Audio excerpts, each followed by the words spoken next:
Dengan mengetahui nilai percepatan gravitasi dan radius bumi, dan dengan mengasumsikan keberlakuan hukum Newton tentang gravitasi, dan mengamati waktu yang dibutuhkan bagi bulan untuk melengkapi satu putaran sekitar bola langit, kita dapat menghitung apa atau menentukan apa ya, dari pilihan pernyataan ini mana yang benar. Jadi kalau aku tuliskan daftarnya di sini, yang diketahui adalah G, percepatan gravitasi, lalu ada R, bumi, radius bumi, lalu ada juga hukum Newton. Hukum Newton itu yang bunyinya seperti ini tentang gravitasi, yaitu gaya gravitasi adalah G M besar M kecil per R kuadrat. Dan terakhir kita juga ini mengamati waktu yang dibutuhkan bagi bulan melengkapi satu putaran sekitar bulan. Itu tidak lain adalah periode atau T. Periode bulan mengitari bumi. Nah, di sini aku mungkin berikan kunci jawabannya dulu saja. Jadi kunci jawabannya itu adalah yang A. Nah, selanjutnya aku akan tunjukkan mengapa jawabannya A. Jadi apabila kita mengandaikan kita berdiri di bumi gitu ya, kita merasakan gaya gravitasi ke bawah atau ke arah permukaan, itu kita bisa tuliskan sesuai hukum Newton atau hukum gerak Newton yang kedua. Itu gaya yang kita rasakan itu adalah M kali percepatan gitu. F sama dengan M kali A biasanya ditulis. Tapi sekarang kita bisa langsung tulis yaitu M kali G. Karena G di sini adalah percepatan yang kita rasakan. Itu tidak lain adalah gaya gravitasi. Ya, gaya yang kita rasakan adalah gaya gravitasi adalah G kali massa bumi kali massa kita, massa orang, dibagi radius bumi kuadrat. Kita pakai radius bumi karena kita berdiri di permukaan bumi. Dari sini kita bisa coret M-nya, jadi massa orang, massa kita, itu bisa kita coret, tidak relevan di sini. Dan nanti kita bisa sisakan untuk menghitung massa si bumi, yaitu R kuadratnya di sini aku pindah ke kiri, begitu juga dengan konstanta G di sini aku pindahkan ke kiri. Nanti sisanya adalah ini, G kali radius bumi kuadrat per G.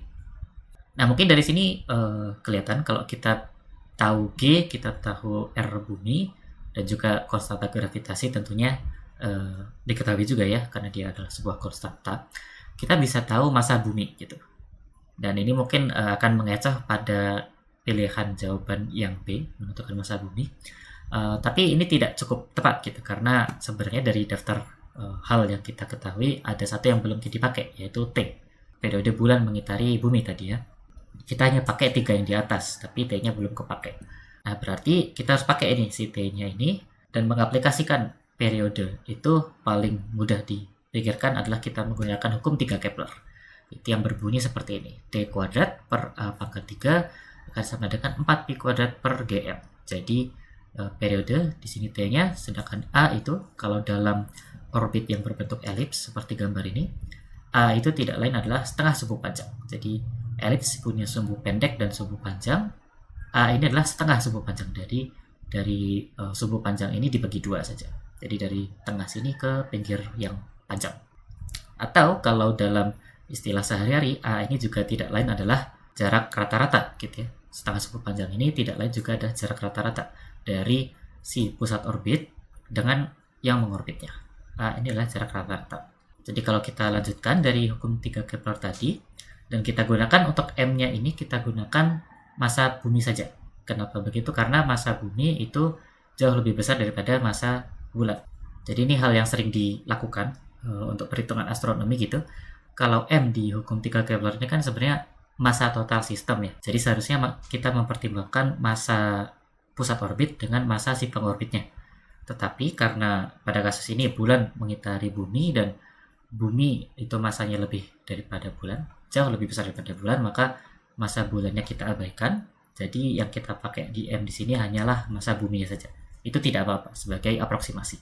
Sehingga kalau kita pakai massa bumi ini ke persamaan hukum 3 Kepler ini ke bawah ini, maka bisa kita jabarkan seperti ini. Kita pakai yang sebelumnya kita hitung. Massa bumi adalah percepatan gravitasi kali R bumi kuadrat per konstanta gravitasi.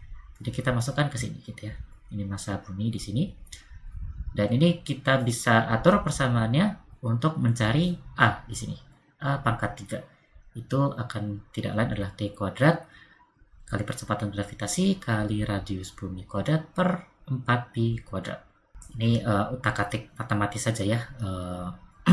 Seharusnya kita bisa mudah memindahkan A pangkat 3 ini ke ruas kanan biar dia di atas, lalu semua yang di ruas kanan ini menjadi kita pindahkan ke kiri. Kita isolasi si A pangkat 3-nya. Nah, dengan begitu menjadi lengkap lah informasinya sekarang. Kita tahu G kecil, kita tahu R bumi, kita juga tahu hukum gravitasi Newton, itu kita pakai tadi buat menurunkan massa bumi. Dan juga di persamaan ini kita sudah memakai si T ya, si periode bulan mengitari bumi. Dan itu hasilnya nanti akan kita bisa mencari atau menghitung si A, yang tidak lain tadi aku sebutkan adalah jarak rata dari bumi ke bulan. Maka dari itu pilihan jawaban yang paling tepat adalah yang A.